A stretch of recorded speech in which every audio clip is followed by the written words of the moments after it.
So there's a assessment they do, so with the cheat running. So if I come up behind somebody, face out of it, right? So what they say is, as I said before, with each football, there's about 3 times your body weight of pressure. So if I apply that same type of force, okay, when you're running, it's more of a downward or upward. Now I'm going to place a downward force. So when I push on her shoulders, you can see that her hips kind of jut forward. There's not a lot of support and stability to it, okay? So if I have her bring her feet a little closer, have her feet pointed straight forward, like we talked about before, I tuck her pelvis in a little bit, okay? And then I have her go forward, okay? And then we're always looking. No one's looking down at the ground. If you're doing a Hillary peak or a long run, and you're counting how many rocks are on the ground, okay? That's just going to put a lot of pressure on your neck, your shoulders, your lower back.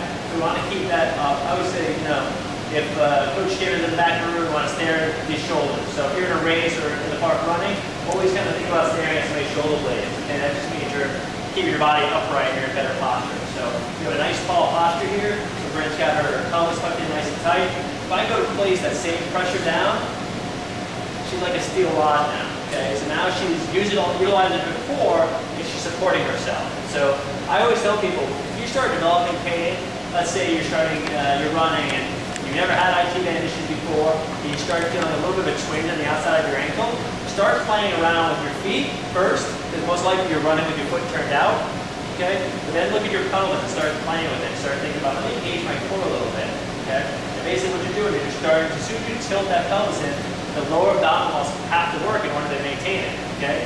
So just because you stand like this, doesn't mean that you have to. It's just that's your comfortable position. That's what you've been doing for years. It'll take time, you can change it, okay? You can tighten up those muscles in the front, and you'll stretch out or elongate the muscles in the back, and your pelvis will eventually start to shift into a more neutral position, okay? But if you do have pain and you start playing around with those things, and your pain lessens, it's a good sign, right? It means that biomechanically, you are having issues that's causing. Biomechanics is what caused your problem, and you just made one adjustment and your pain went away. Calf issues. Let's talk about things like shin splints, Achilles tendonitis. As far as you guys are concerned, you can kind of take those and envelope them into one package, okay, as far as your treatment. A lot of similar overlap that you'll be able to do. So whether you're having shin problems, a lot of beginners will get what's called anterior shin splints, okay? Pain along these muscles up here, okay? Both sides, one side, this and that. Okay, when you get bilateral pain, you have bilateral knee pain, bilateral hip pain, bilateral ankle pain. Anything that's bilateral typically means that you're weak. Okay? It's more of a strength issue. Start hitting the weights and start developing some strength around these joints. A lot of times, those people are the dancers, the gymnasts, the ballerinas that now decide, with the world of hypermobility and flexibility, you want to become a runner who's rigid and stiff. Okay? So you have to have that, make that transformation through strength and stability exercise. It can be done, just because you're a dancer one time doesn't mean you can't be a runner now. It's just that it's going to take you a little bit as far as strength and stability to focus on that stuff. So whether your pain is on the outside, whether your pain is on the inside, or a medial shin splint, or you're just in the back, a lot of the treatments are the same. Okay? The first thing that we want to look at is your calf flexibility. Okay? So if I have Bryn turn towards that wall, it might be a little bit difficult. But you can do that old school calf stretch, you know, I've been doing it for years. Both feet are straight, you're pointing towards, or in the same direction that she is. Straight leg, we're loosening up the calf. That's more of a gastroc stretch of the upper calf. Okay? I think everybody does that, but no one does an neck stretch where they bend the knee and they get more of the lower calf. And again, so she's stretching her calf, she wants to feel in the calf, and it better be in the calf. Okay? If you're somebody who's got Achilles tendonitis and you have that sharp pain down by the heel, if you do this stretch or any calf stretch, all you feel is a burning pain there, don't stretch it. Tendons inflame, and you're just going to make it worse. Okay? So same thing, if you're stretching your hamstring, then all you feel is pain by the butt when the hamstring inserts. Stretching is not ready to stretch yet. Okay? First aid, rest, ice, compression, elevation. Ice the hell out of that thing. Let the inflammation come down. When you talk to your doctor about NSAIDs, Advil, Aleve, or prescription meds, wait for that all that to come down. And then once you start stretching, you say, yeah, now I feel the hamstring, now I feel the calf. Then you're good to go. Okay? So we're looking at her flexibility. We want to do a lot of calf stretching. Okay? We also want to do a lot of strengthening and stability. So simply, she can do calf raises, going up and then slowly lowering, doing some start with 2 legs, you progress to 2 legs up, 1 leg down. You can start, then progress to 1 leg up and down. Just think about different ways you can make the exercise harder. Okay? We also want to go into stability exercises. Okay? So stability exercises can be as simple as standing on a hard surface with your right knee slightly bent. Other right knee, there you go.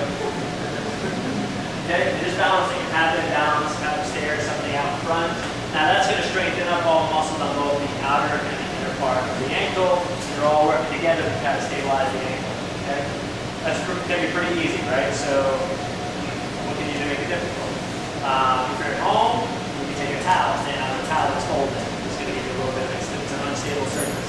Take your couch cushion off the couch, put it on the ground, and stand on that. Now that's going to be a little bit harder.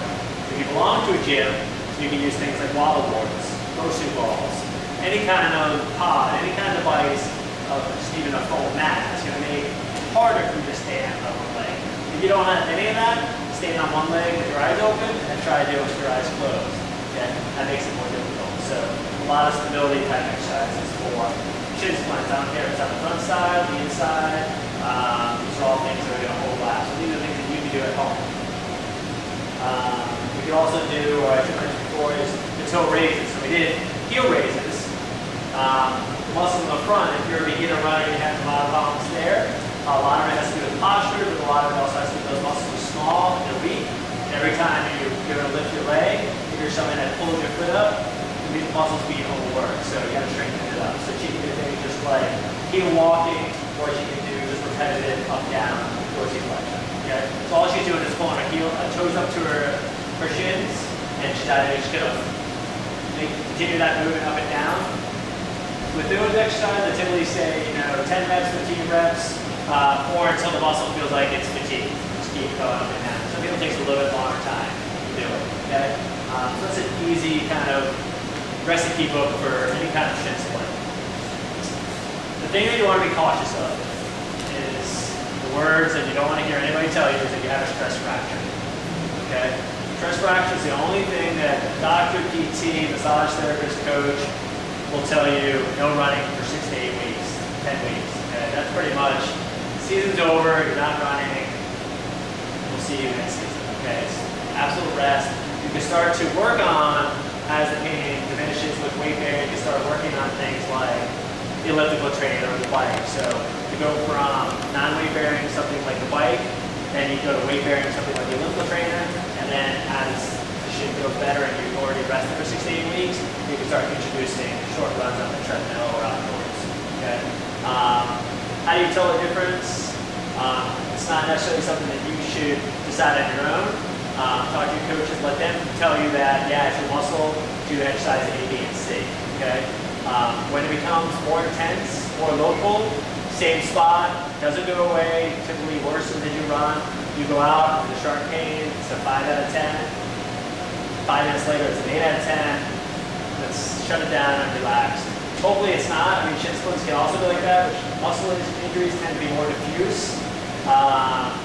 If they're in the early stages, as you start running, it gets better and it warms up and it goes away. So that's good. You have to still work on the exercises because it stops hurting you. Eventually, it'll get worse. Okay? So those things will start popping up. So when do you run through something and when do you stop? Okay? I use very simple rules. Okay? If your pain is moderate to severe at the start of a run, you shouldn't be running.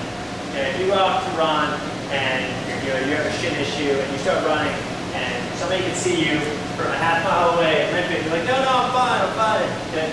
That's something that you don't want to run through because A, if it is a muscle injury, you're only going to make it worse and you are going to develop a stress fracture or something like that in your lower shin. Okay? So increase moderate severe pain as you start is go to the gym, get in the pool, do some deep water running, swim, get on the bike, and spin. Pain then increases as you continue. So I start off a run and it's a 2 out of 10. A mile into it's a 5 out of 10. A mile later it's an 8 out of 10. Okay? You want to try to avoid that moderate severe thing. So if you feel pain and it's getting continuously worse, then you should stop and talk to your coaches, perhaps see a doctor or somebody at that time. Maybe take a little bit of time off and modify your program.